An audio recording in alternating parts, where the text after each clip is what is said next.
Hey guys, Brad Gilmore here. Want to give a big shout out to our title sponsor, Walker Texas Lawyer. If you or a loved one have been injured in an accident, whether that be a car, truck, motorcycle accident, or some kind of other issue, hit up Walker Texas Lawyer at 713-552-1117 or walkertexaslawyer.com. Oh, Brad, what have you done now? Broadcasting live from Houston, Texas, and around the world. TV host, best-selling author, and radio personality Brad Gilmore brings you a collection of conversations with stars from movies. Matthew McConaughey. Brad Gilmore. Mark Wahlberg. Hey, how are you? The legendary Mr. Christopher Lloyd. Christopher, how are we doing? I'm doing good. Great introduction.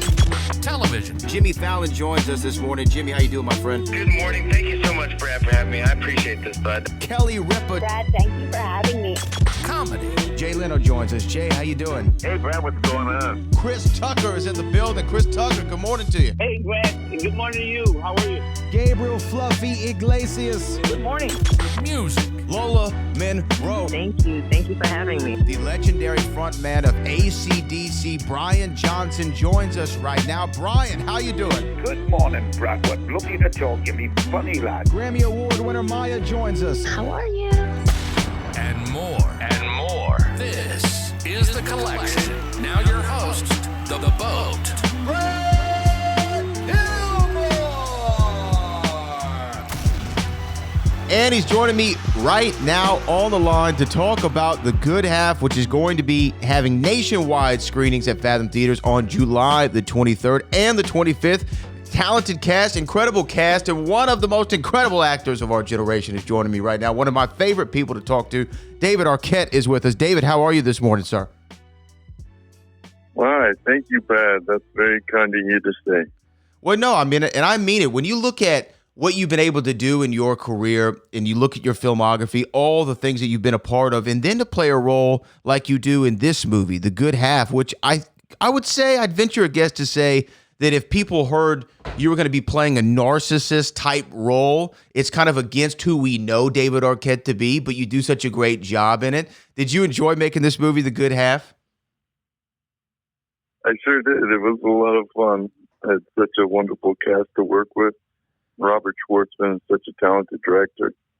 The script was really amazing. It was written by Brad, and he had taken from his own experience and kind of noted down all the awkward moments he faced and having to, put his mother to rest. And,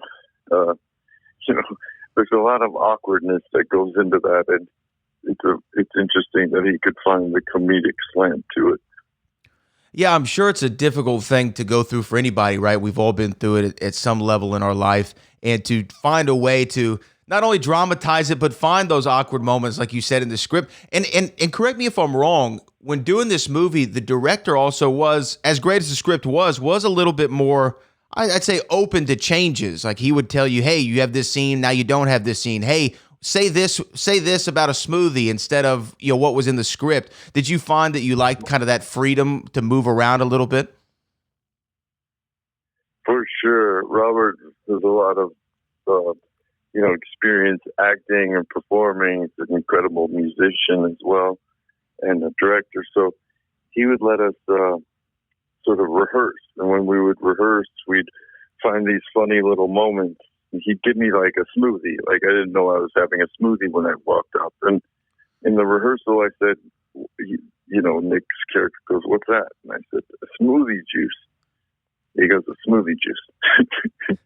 And then Robert said, "Yeah, after he says that, say smooth." He said, "Yeah, that's like smoothie juice, smooth.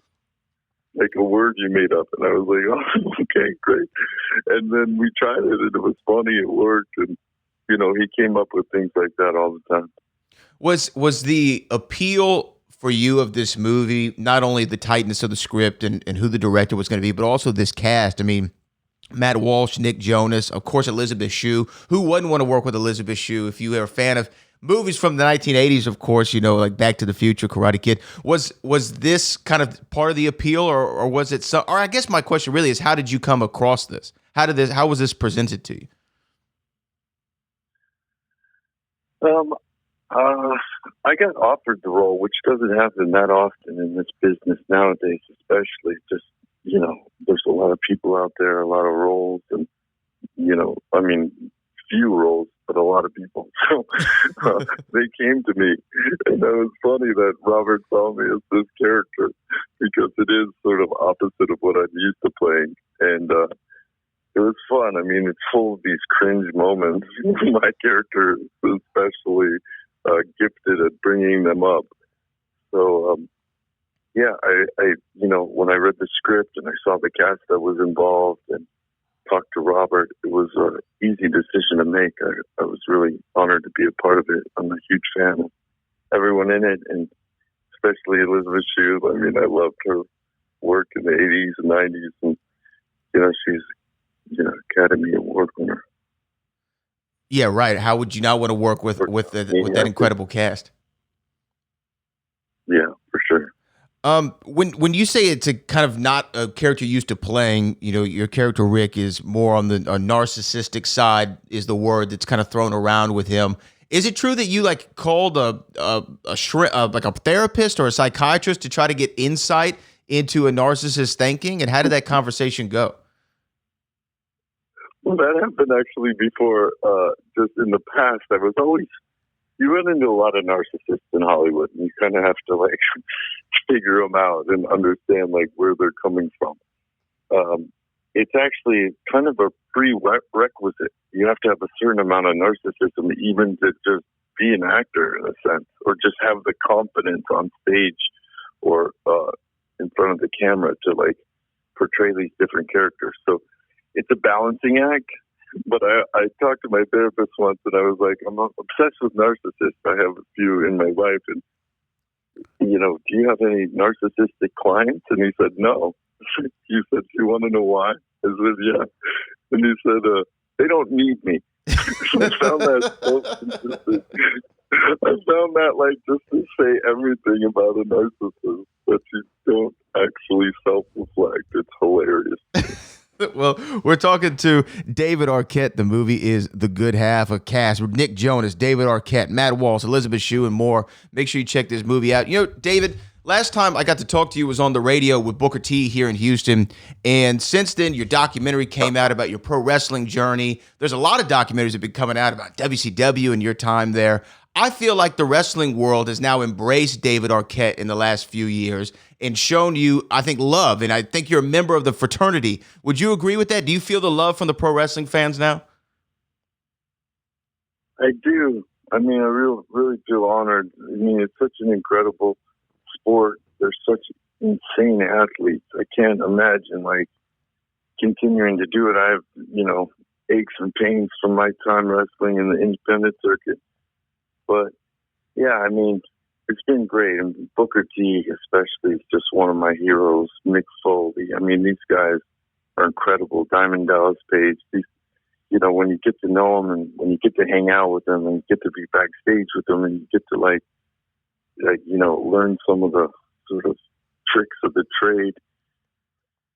I don't know. There's something really deep and meaningful about it. Mick Foley even came over to our house and I can't say this too loud, but came as Santa Claus on Easter Sunday morning, and it was, Christmas Eve.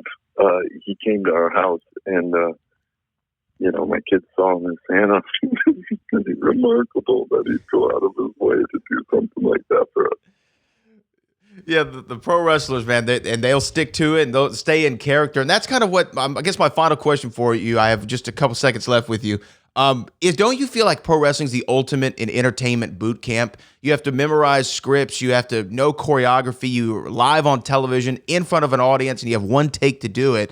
I feel like that's why so many guys like Cena and Batista and Rock and so many others have been able to transition into the camera because they have this ultimate entertainment boot camp beforehand.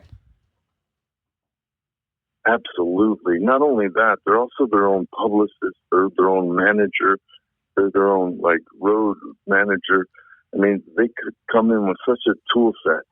Aside from making something so big real, it's a really interesting balancing act. it's really hard to get a grasp of. But even cutting promos, you have to be larger than life, but still connect with people on a realistic level. It's a really interesting balancing act, and I learned a ton from wrestling, especially being in the ring, taking the moments, understanding your relationship with the audience. Then, half the time you're not even speaking. You have to, visually tell a story. So there was just everything along the way. I picked up so much wrestling, and on top of it, just, what you're going through in your personal life and what you're going through in your physical pain. The threshold is so intense that it takes a tremendous amount of hard work and fortitude just to be in that business. Well, David Arquette, thank you, man, for joining us this morning. The movie's The Good Half. You got to see this film and support David Arquette and the rest of the cast and the movie itself. Congratulations on the movie, and a great time talking to you this morning. You too, Brad. Thanks so much for your time.